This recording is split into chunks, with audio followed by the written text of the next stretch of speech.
Պինդ գրկախառնություններ, արդյունքներ ու ժպիտներ։ Գազայի Խան Յունիս քաղաքի բնակիչները դիմավորել են իսրայելական բանտերից ազատ արձակված հարազատներին։ Կիրակի կարմիր խաչի միջնորդությամբ տուն է վերադարձել 37 պաղեստինցի։ Արդեն նախկին բանտարկյալների մեջ մեկ կին կա։ Նրանց միանգամից հիվանդանոց են տարել։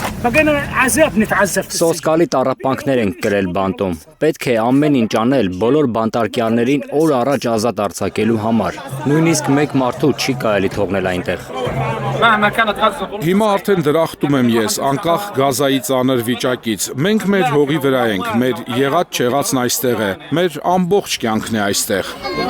Պաղեստինցի բանտարկյալներն ազատ են արձակվել հուլիսի վերջին, Թրամփի հայտարարած համաձայնությամբ, ըստ որի նախատեսվում է Համասի լիակատար զինաթափում։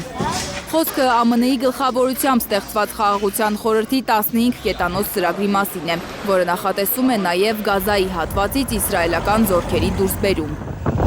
Իսրայելի վարչապետը սակայն կիրակի պաշտոնապես մերժել է ճանապարհային այդ քարտեզը, պնդելով, որ Համասը դեռ զենքը վայր չի դրել։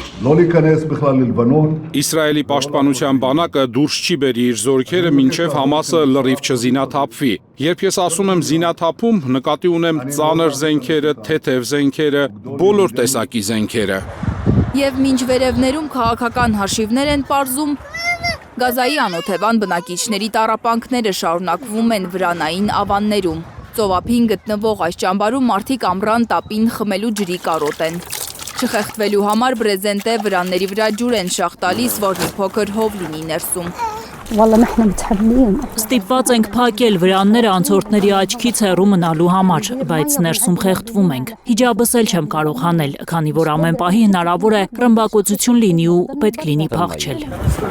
2023-ի հոկտեմբերին սկսված Իսրայել-Համաս պատերազմի պատճառով տեղահանվել է Գազայի բնակչության 90%-ը, 1.900.000 մարդ։